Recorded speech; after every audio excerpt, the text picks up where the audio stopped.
Welcome to the Sophia Chang Show.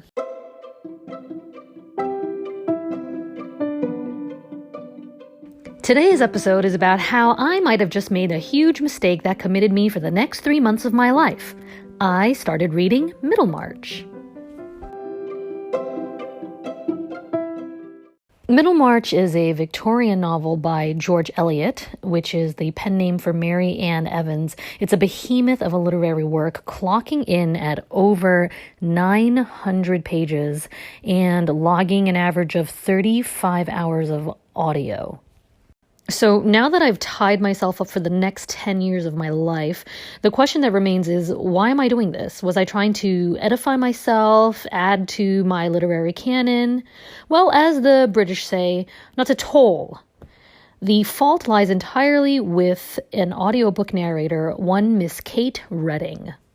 I discovered Ms. Redding while I was going through the Austen Project, which is 4 modern-day retellings by popular contemporary authors.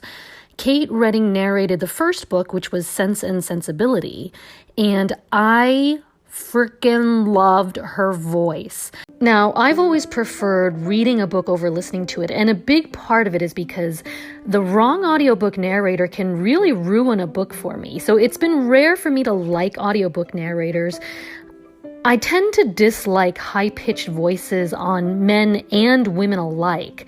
This is why YA audiobooks drive me nuts, because of that teen voice that they use, which is so strange because when I was a teenager, I pretty much sounded like I do now and not some helium version of myself. So I'm not sure why they feel the need to talk like Minnie Mouse. But I digress. So when I heard Kate Redding, I went nuts. I stayed up an extra 2 hours to look up every book that she has ever recorded for. And I, one by one, downloaded every available one from the library. And that's when I discovered, with great horror, she is not British. Now, people say I sound different in Chinese. Well, I think she sounds slightly different in UK English. There's just something a little more calming. I can't truly explain it. And I'm not one of those dumb Americans that are like, oh my God, a British accent makes you smart. Not at all.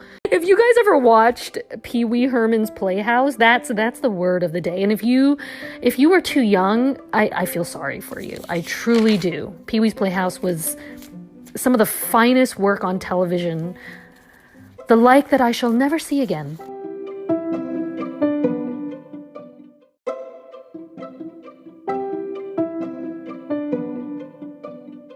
Like many people, I listen to audiobooks to fall asleep, so now that I've downloaded every single book that Kate Redding has narrated, I had to sift through each one to see which one she did in a British accent.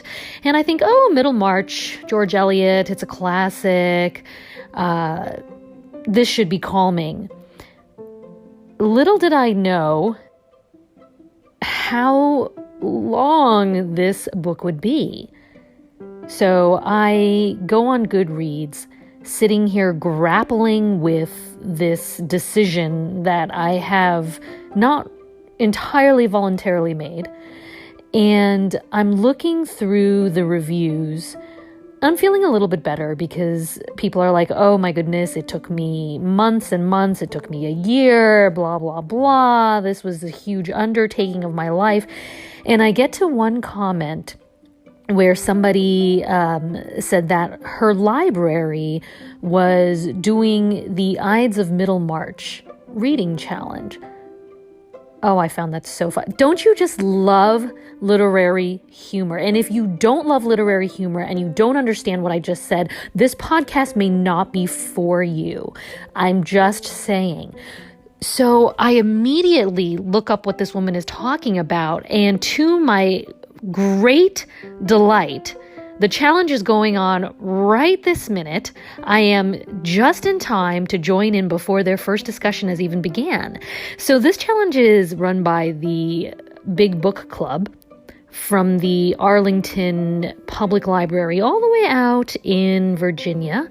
And I absolutely begged my way into the group. I think I am the only person who doesn't actually go to this library in real life, much less, live on a completely opposite coast. So I've also subscribed to their podcast. I mean, I am in. You go big or go home. I am sold out 110% into the Ides of Middlemarch. We are doing this. So if you guys want to join in and read this Leviathan with me, let me know. Drop me a line. I would love to have you on board. You can also find me on Goodreads. You can also check out their podcast. It's just a bunch of librarians sitting around talking about this awesome book. I mean, it doesn't get any better than that.